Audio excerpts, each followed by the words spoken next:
다들 안녕하세요. 프로토 91회차 토신 정보방 환급 인증합니다. 당첨금은 세후 금액인 거 알고 계시죠?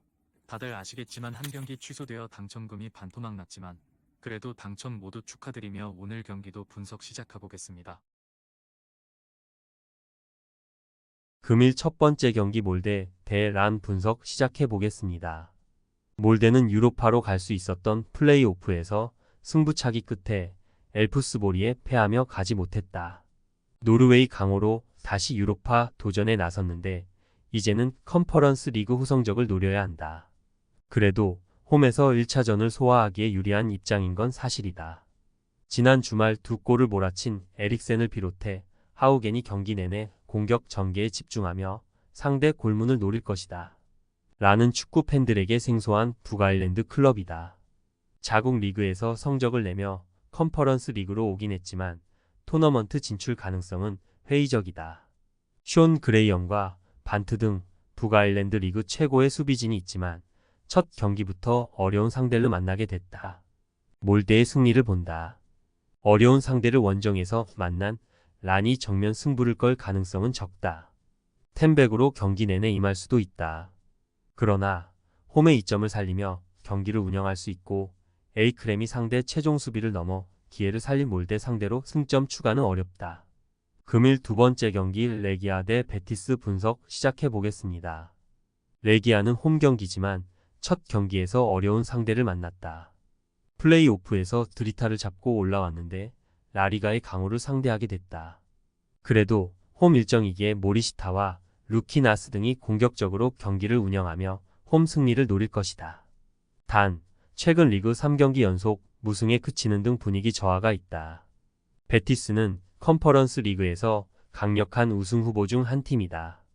첼시와 피오렌티나 등이 앞서 나갈 것으로 보이는 이번 대회인데 그들 역시 충분한 4강 진출 후보다. 리그에서 다소 불안한 출발을 하긴 했지만 최근 경기에서 에스파뇰을 잡고 분위기를 바꿨다. 이적 첫해 팀의 에이스로 떠오른 로셀소가 잘해주고 있고 루이발과 디아오, 에잘 조우리 등 돌파가 좋은 선수들도 즐비하다. 베티스의 승리를 본다. 레기아가 홈에 이점이 있긴 하지만 오에델레와 카푸치카의 중원으로는 로셀소와 로카가 나설 베티스 상대로 원하는 경기 운영을 하기 어렵다. 에잘 조우리와 디아오가 경기 내내 상대 수비를 몰아칠 베티스가 승리할 것이다. 금일 세 번째 경기 하이덴하임 대 류블라냐 분석 시작해 보겠습니다. 하이덴하임은 승격 시즌이었던 23시즌 분데스리가 8위를 차지하며 컨퍼런스 리그로 왔다. 플레이오프에 나섰는데 북유럽의 강호인 해켄을 잡았다. 이번 시즌도 개막 연승을 비롯해 분데스리가 상위권에 위치해 있고 유럽 대항전에서 호성적을 노린다. 클라인디 엔스트와 딩키 등 팀의 주축 선수들이 모두 떠났지만 카우프먼과 워너, 파이링거가 공백을 확실하게 메웠다. 올림피아는 슬로베니아 최강팀으로 다시 한번 유럽 대항전 무대를 밟았다. 플레이오프에서 만만치 않은 상대인 리에카를 만났는데 홈에서 5골을 폭발하며 본선으로 왔다. 팀의 미래로 평가받는 코이치를 비롯해 브라질산 공격수인 루카스가 기회를 잘 만들었다. 단, 이 경기는 원정에서 다소 라인을 내리고 임할 것으로 보인다. 하이덴하임의 승리를 본다. 올림피아 류블야나도 두 시즌 연속 유럽 대항전에 오는 등 최근 경쟁력을 보여주고 있다. 그러나 주말 리그의 징계로 결장하는 도어시가 중원에서 엄청난 활동량을 가져가며 경기 주도권을 가져갈 것이고 파이링거가 문전 침투로 해결할 홈팀을 저지하긴 어렵다. 금일 네 번째 경기 오모니아 대 빈키기르 분석 시작해 보겠습니다. 오모니아 코스는 플레이오프에서 지라를 잡고 본선에 왔다. 키프러스의 강호로서 아포엘, 파포스 등과 우승 경쟁 중인 팀인데 유럽 대항전에서도 8강 이상 진출을 노리고 있다. 지난 주말에는 라이벌인 리마솔 상대로 승리했는데 키프러스 대표팀의 에이스인 카코올리스가 선제골을 터뜨렸고 쿨리발리의 활약도 좋았다. 차랄람부스와 마리치, 에라코비치 등 팀의 주축 선수들도 부상 없이 나설 수 있다. 피킹게르는 아이슬란드 리그 1위 팀이다. 플레이오프에서는 홈 5골을 터뜨리며 산타콜로마를 탈락시켰는데 많은 득점보다 안정적인 수비가 인상적이었다. 바트나마르와 에크로트 등 국대 레벨의 수비수들이 최종 수비 라인을 잘 지켜냈고 안드라손의 수비 가담도 원활했다. 오모니아코스의 승리를 본다. 원정팀이 수비 위주로 경기에 임하며 실점하지 않으려 할 것이다. 그러나 에라코비치와 마리치 등 볼 점유에 강점이 있는 홈팀 중앙 미드필더들이 점차 주도권을 가져올 오모니아코스가 경기를 지배할 것이다. 시미치와 카코올리스가 기회를 놓치지 않을 수 있고 홈의 이점도 살릴 오모니아가 승리할 것이다. 금일 5번째 경기 아스타나 대 토폴라 분석 시작해 보겠습니다.